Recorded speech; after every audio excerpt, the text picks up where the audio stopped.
Hello everyone. I am Rajendra Shetty, Assistant Professor at Ganpat Parsikar College of Education, Harmal, Goa. Program Bachelor of Science, third year. Subject Botany, Semester 6.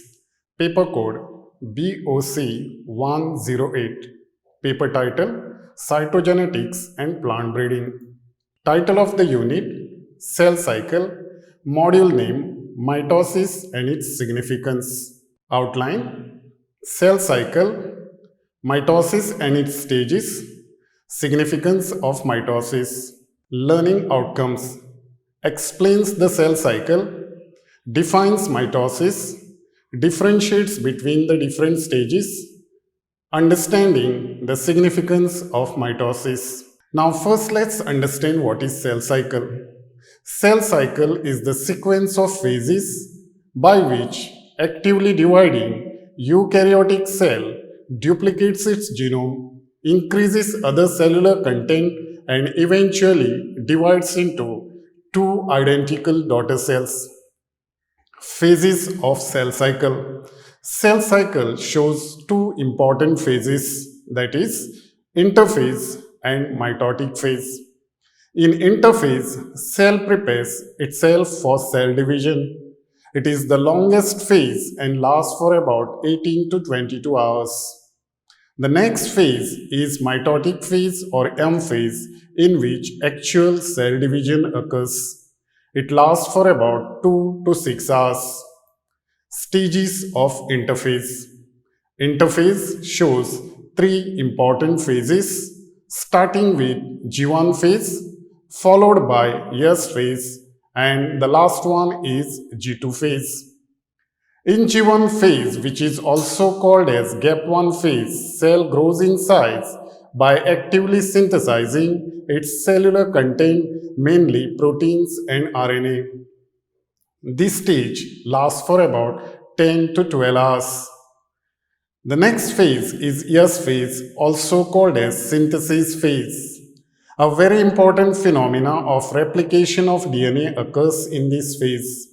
This stage lasts for about 5 to 6 hours. And the last phase of interphase is G2 phase or gap 2 phase.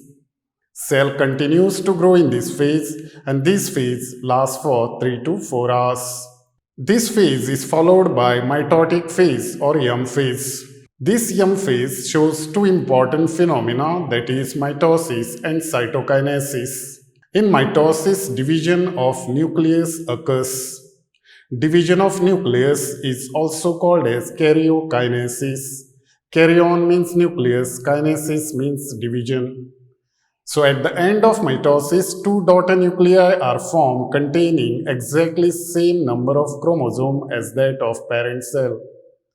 Mitosis is followed by division of cytoplasm. Process is called as cytokinesis.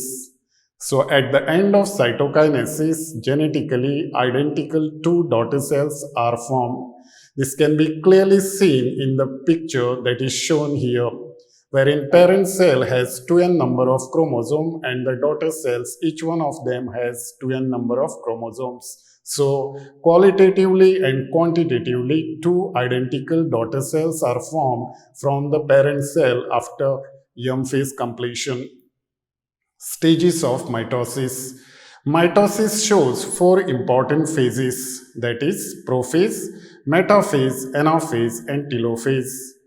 When we study cells, when the cell is in the interphase, nucleus appears as dark staining body.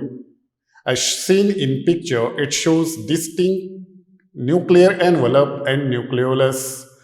Chromatid shows minimum degree of condensation and remains dispersed in the nuclear sap in the form of chromatin network.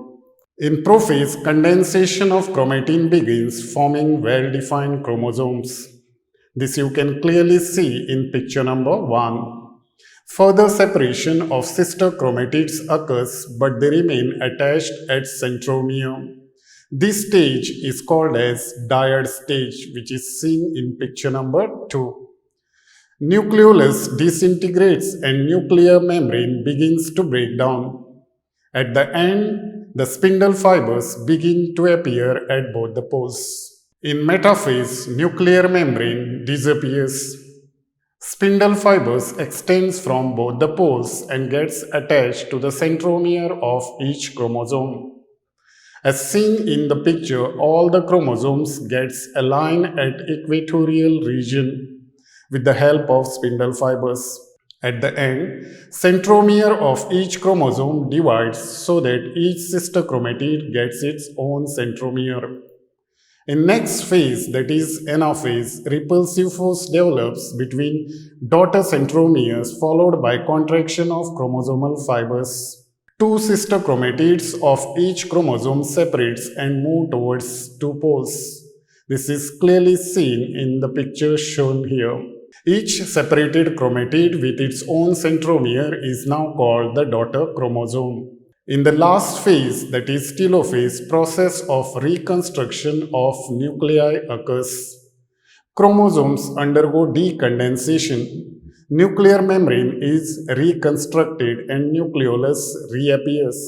Thus, two daughter nuclei are formed with the same number of chromosomes at the end of telophase. This begins the cytokinesis process, that is the division of cytoplasm.